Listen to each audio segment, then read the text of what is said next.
look great on my screen. It just autofocused. It might look better.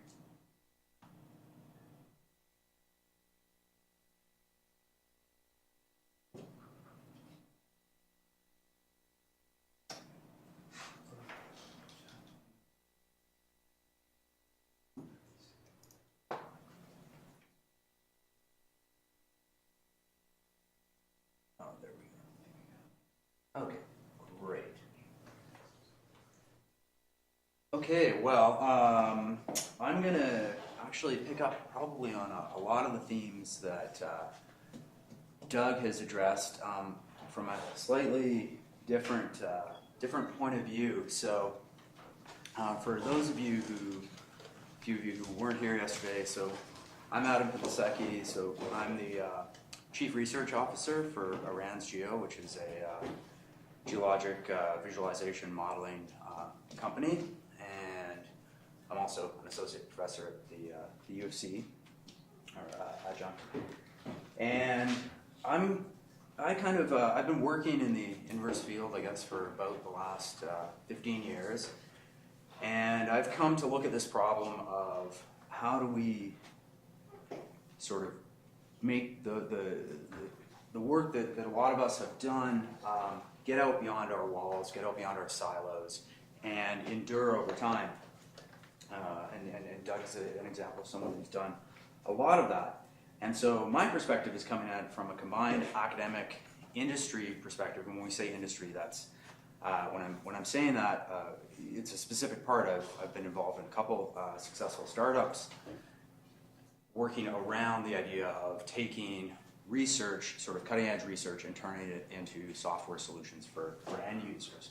And so, so I kind of have two different perspectives on it. So I really want to think about these ideas of how do we make things viable? So that means it endures, accessible to people, so that we're really solving problems for end users. And really, to me, that's what innovation is when you do something new and novel, you make it viable, and you make it accessible. So I'm going to start this out by just thinking about how we actually, or in the work that I've done on the startup side, how we approach software problems in terms of a design issue. And so this is a Venn diagram that I first saw. It was from Tim Brown, who's the CEO of IDEO, which is one of the world's leading design firms, industrial design firms, and they were trying to codify what are the important things to consider to create an innovative design in particular industrial design, but it really abstracts to a lot of different applications. And they came up with this idea that you really need to be, innovation kind of lives at this sweet spot between something that's desirable, something that's feasible, and something that's viable. And so desirable for a lot of people has been, and in the software world, gets interpreted as what does your user need? What's their problem? What's their pain? What are the things that need to be solved? Feasibility is a technical issue. Are the tools there to make this so? Is it possible to realize this situation? Viable, in the business world, we're often talking about the economics, or can we actually pull this whole thing together, sell it to somebody in a way that we create a solution that endures? And really, the only time you have successful long-term innovation is when you hit all three of these. If you solve a user's problem, and there's some really great technology that lets you do it, and you don't have a viable solution, then you actually haven't solved that person's problem. You don't have innovation that endures because your company goes out of business. I think this model really actually applies to what we do, and we just need to change some of the interpretations of those things. So with that, I'm going to kind of walk through the way I see, or my thinking has evolved around what we're really looking to do here in the research side of things. I'm going to first start around this, what's desirable? Because that's really what should drive this whole thing. And thinking about what's desirable, we have to think about who our user is. That's what's important. So we're going to put some Scrabble chips up here and talk about, first of all, we're going to talk about a consumer. So who is a consumer? Well, it's someone who just wants this thing to work. They want to answer questions, solve the problem. They want to push a button. they're really not concerned with what's going on inside the box. They have a job to do, and in our world, we need to deliver an output to them. Okay, so that's as research, as researchers on the academic side, we're probably not always dealing with this person, but in the industry side, we certainly are. So then we've got this other idea of, say, a researcher who researches algorithms. So we'll call them R sub A. And they're a researcher who's focused on algorithm development. And again, in the industry world, where although Doug was way ahead of the game getting a permanent coder, something we do all the time. And certainly when you're doing it in the startup space, you're going to have a developer or developers. But if you're solving one of these sort of new technological issues where you've got a research,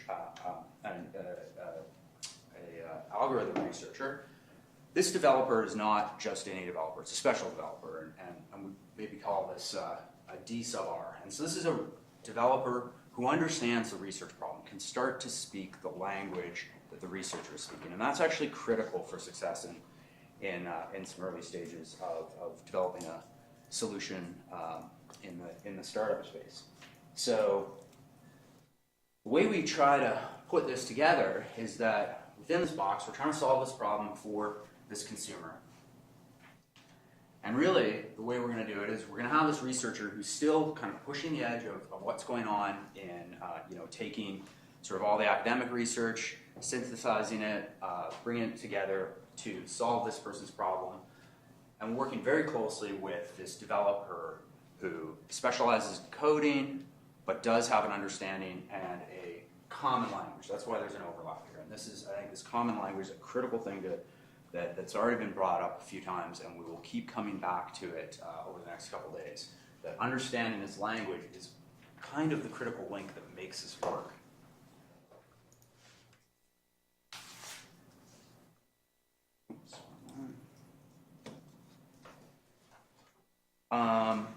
So if we take this box, this is now the solution that we've put together.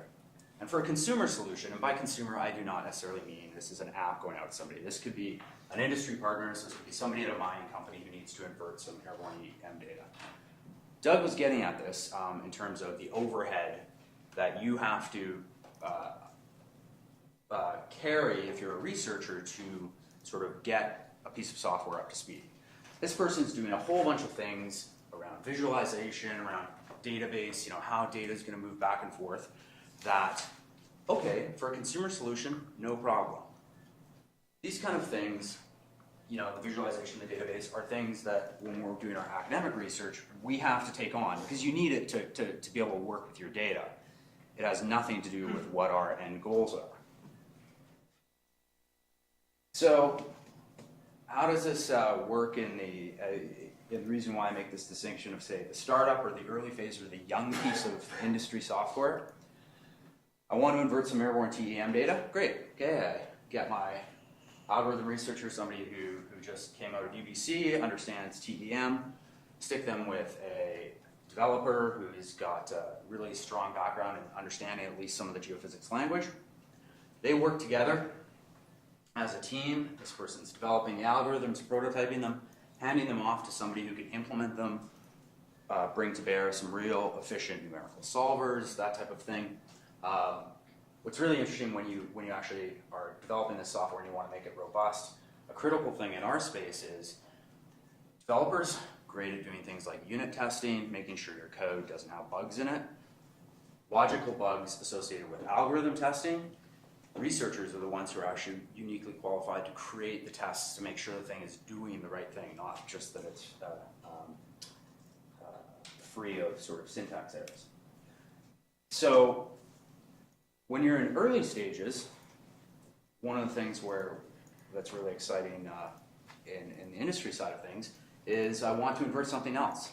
Well, that's actually kind of easy to do because I take developer star here, that's the same developer as here, and maybe I pair them with a new researcher, comes from a bit of a different background, but very quickly you can put together a solution that can go to a consumer because you're leveraging everything that this person did previously, a lot of those visualization, a lot of that database management, and you're just simply porting it over.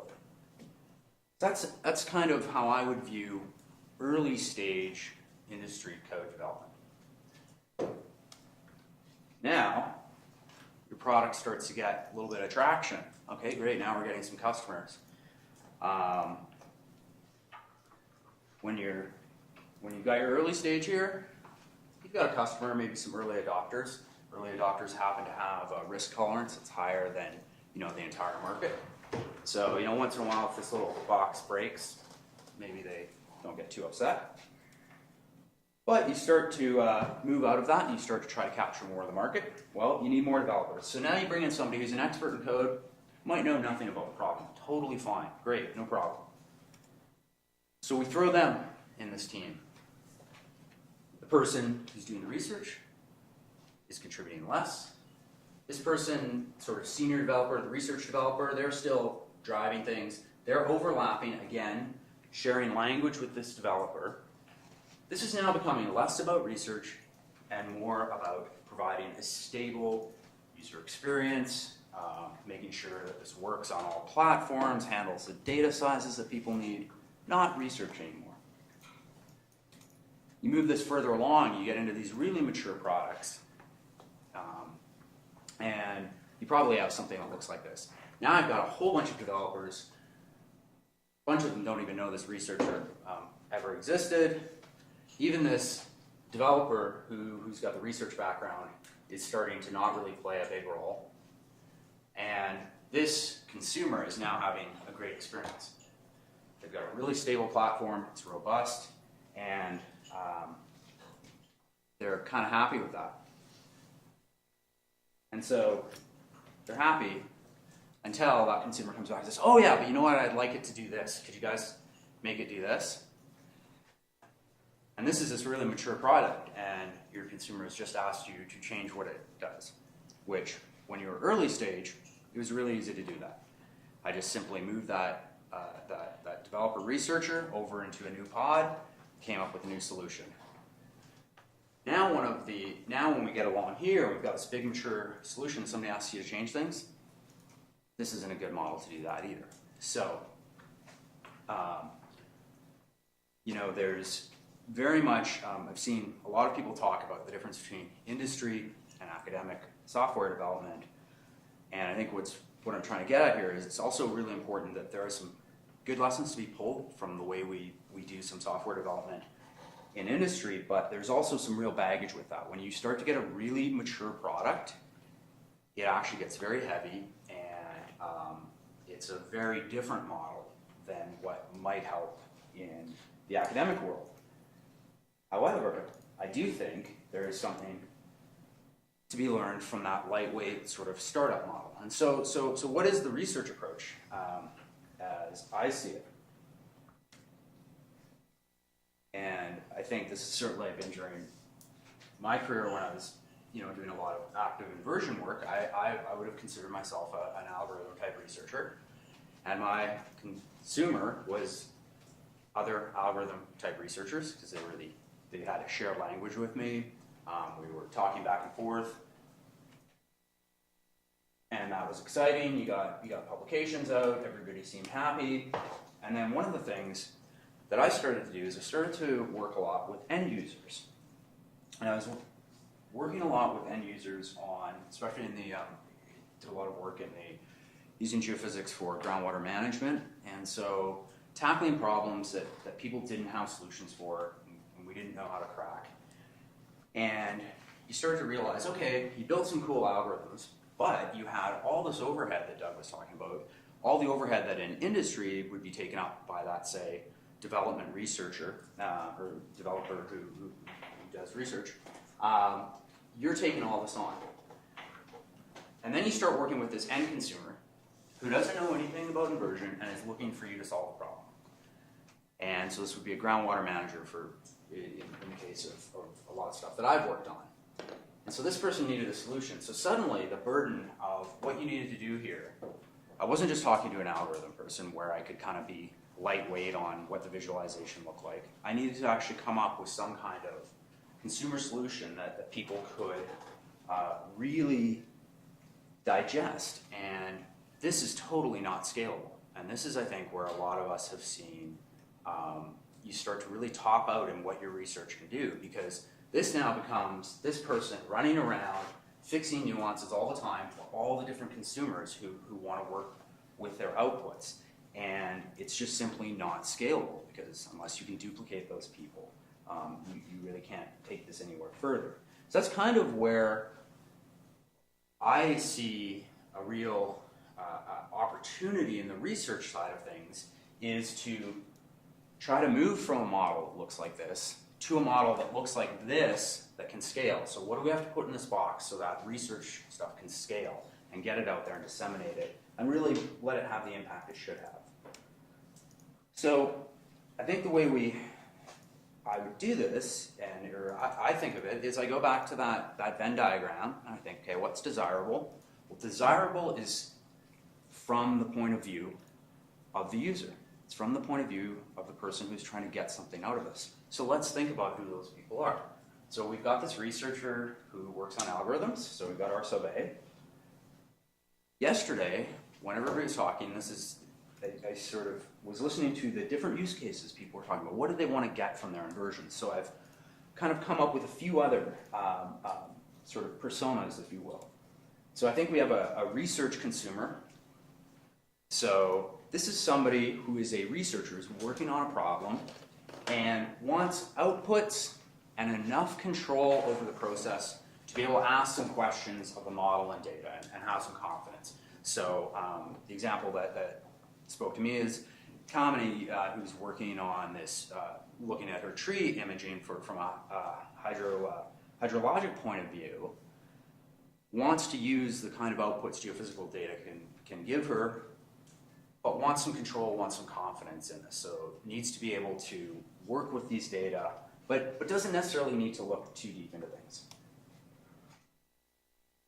We have this other one where I heard a few people along this idea of a research user. So this is maybe somebody who's an applied geophysics person, just wants to, this is sort of Darcy, what you were speaking about, wants to work with, say, some MT data, but in a way where they are going all the way from field acquisition to interpretation of those data. And they've got that whole workflow.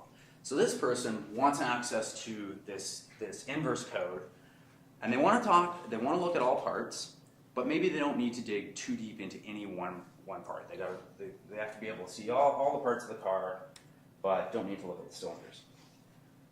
And then finally, there's somebody called the research developer. This is somebody who's working on geophysics on a geophysics research problem and develops because they need to. This was everybody yesterday. This was everybody. You literally heard it across the board. What are your challenges? Well, I have to build stuff because I have to. Like, we need these pieces. So this is a persona that exists. This is a persona we need to get rid of, or we need to at least minimize. Because the interesting thing here, and I mean, I've done this for a long time, and when I actually left academia to do my first startup, this was where I was like, oh, I was doing development back in, and I remember when we first started doing, parallel compute on the geophysics side of things during grad school. Oh, this is so good, look at the efficiencies we're getting. And then I went and started this team at a startup, and I was talking to them about parallel computing. We had some folks from the MIT computer science department who had come on board in the team, just from a comp sci point of view, and I realized how my idea of what parallel computing was so amateur compared to where they were, and that actually by putting this hat on, I was really slowing things down. So I think we need to get rid of this. All right, so here's where our Scrabble board starts to really get abstract. This is kind of how I see this spectrum. I see, if we think about this idea of software, I've got some consumer up here that I think we would all love our work to get out there and really help end users as much as possible. Might not be, this can be much longer timelines, and also we have to remember that a ton of our algorithms, we work through them and we go, oh yeah, actually that wasn't a good idea. So some of that doesn't make it great. Way at this end, I've got this developer who doesn't need to know anything about the problem they're solving. And then there's the spectrum in between. And there's some overlap here. And so if we bring this guy back up, I'm gonna fade out. Let's not talk about the consumer because I think it complicates things right now because that's not our mission. Our mission, I think, in my opinion, is to identify what are the desirable traits of this group in here, actually. The research group, because that's what we're coming at this as researchers.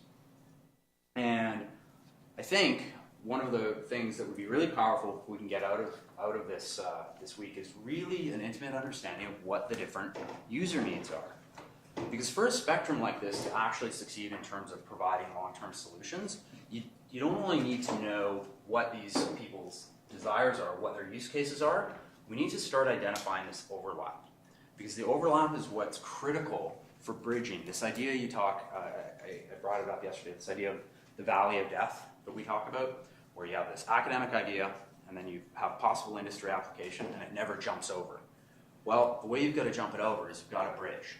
And a lot of times it's a language barrier. So it's a matter of having somebody go from the research language, so the pure algorithm researcher can speak to the research user, the research user can speak to the research consumer. And these people can provide bridges, and that's part of what makes the technology span. So I think we really want to understand how people want to use this and what language they use around their use cases. And so I think if we focus that, we can tick this box off. Here's what I think is so exciting these days, and I think Doug was pointing to this, is that these are probably not new ideas. I think what we want to do with the idea of getting a framework, getting our research out there in a more usable, consumable format. I think what's happened now is that the feasibility of the technology, and I'm not talking about the technology we're developing here in research, I'm talking about the technology that we're basing our research on. So the software, the underlying hardware. We are at a unique time where the feasibility for us to treat this in the research world much more like we would in, say, the startup world is there. We have the ability to do things like proper software practices, coding practices, version control with very low overhead. Not because we did anything, but because in other silos of computer science, we have GitHub now, which is kind of a no-brainer. Didn't exist a few years ago in a way that somebody up here could easily access it. That's really powerful. So there's a bunch of things that actually, if we think about it, have somewhat reduced our dependency on here. The number of visualization packages that are open source that we can pull in. And so the opportunity is there. I think we just need to avail ourselves of it. And what's really important to remember here, and again, this is what the open source, this move to open source is really helping people do is, the adage when I did my geophysics undergrad is, one person's noise is another person's signal, right? We all think about that. One person's consumer is another person's researcher. And so we have to start thinking about that in this open source world, that a lot of times in the geophysical world, we had people developing stuff here that we needed. So I needed, Doug spoke about mumps. I needed some kind of better solver. Well, that's actually a research topic for somebody else who's doing it in the open source world now. And that we can reach in and move laterally and start to avail ourselves of those opportunities and pull them in.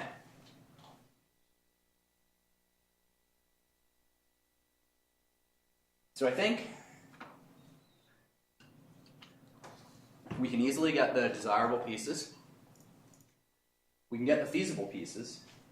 We have the feasible pieces. They presented themselves. What does it take to make this viable? And why would you want it to be viable? So viable is really simple in some ways on the software side of things, or from the, say, startup side of things. You have a value proposition, somebody's going to pay for it, and what they're willing to pay exceeds what it's going to cost you to build. Okay, that's viable. Great. Perfect. So what does it mean to be viable in our world? And I think obligations, okay, that's our currency for a lot of us in the academic world, so that's a driver.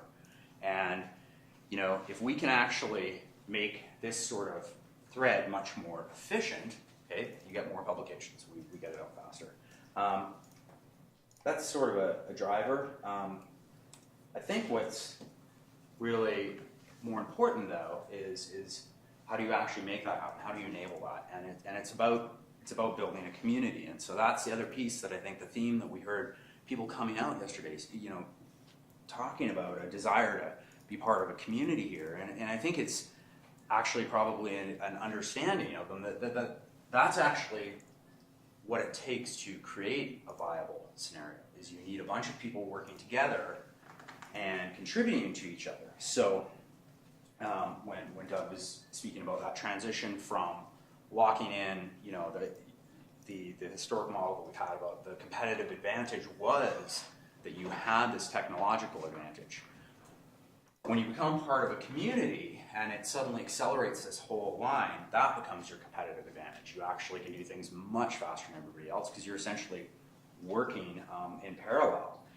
And I mean truly parallel. There's an interesting thing here in terms of that's going on down here in the developer world in terms of if you want to abstract a community, this idea of you getting your developers working in pairs, right? And people used to think of this as, I'm going to put my new developer with an older developer to train.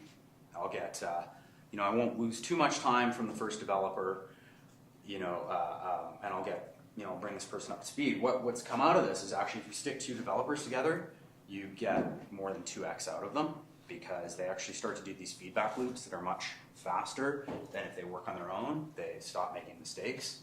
So when you create a community around that, I'm going to argue the same thing can happen here. You actually can get multiplicative gains that are larger than associated with the number of people that you put in.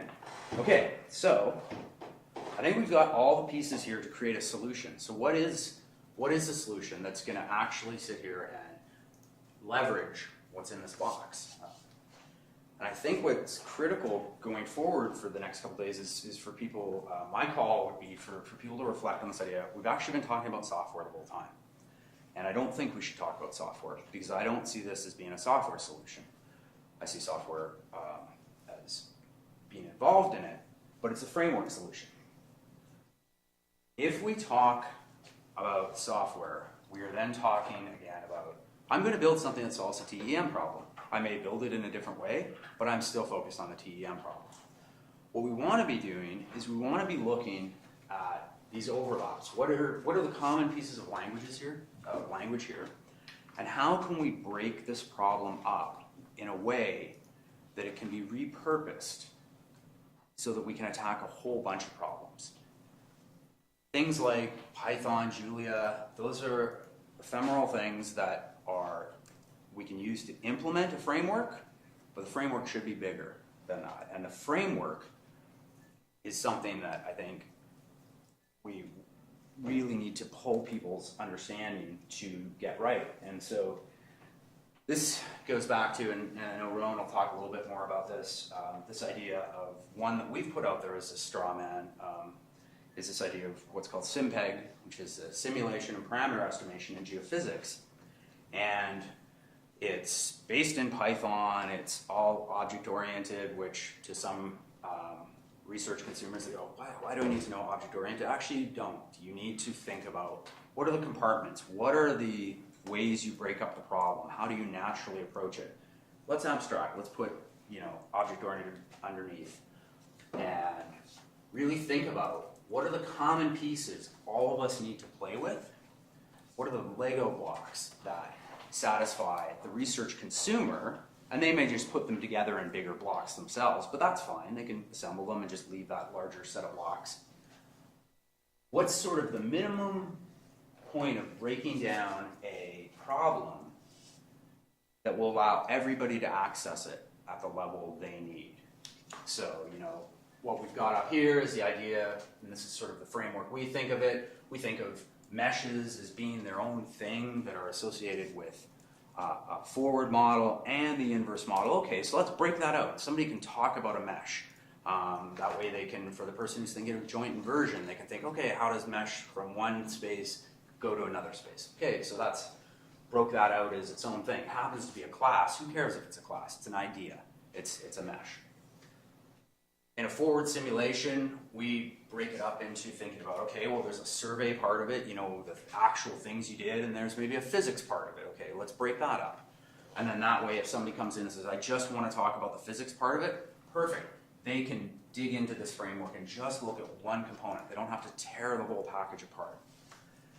And so on. So we'll bring this up, and people can really look at this. So I think one of the key things we want to get out of here is you know, this is again an idea we've thrown up in SimPEG. Again, it happens to be a Python implementation. Not important. What's important, I think, is how do we get this framework to the right level that we can all take from it sort of what we need and really start to leverage the ability to pull in laterally from other fields very quickly. So if I'm doing optimization and somebody comes up with a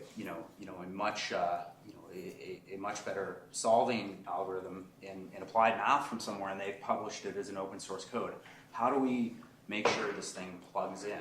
So it's really about what's the way to break these pieces down, and how do these things connect to each other? And so that is, I think, the piece that's the real thing to crack. And I think if we can crack that and come up with something viable and support it with the community so that it's viable, we're actually going to have a framework here. So we'll start to call this whole thing an innovative framework that's really going to service this core group here in a very efficient way. It's going to stop people from having to always do visualization, because it's going to let all of us do the work we want to do and minimize what we have to create just to make that so. So that's my thoughts. And we're going to do an exercise this afternoon to try to get people to take a couple, focus actually just on the forward simulation to get everybody's thoughts on, you know, hey, what's the right way to break this up? And do we think this is the right way? Yeah, actually, we thought, based from our point of view, that this is the right way. Are we wed to this? No. It was, you come at it from one point of view, now you put it on the table, here's an idea, let's talk about it, and let's see whether we can break it up, fix it, tweak it, and what it looks like.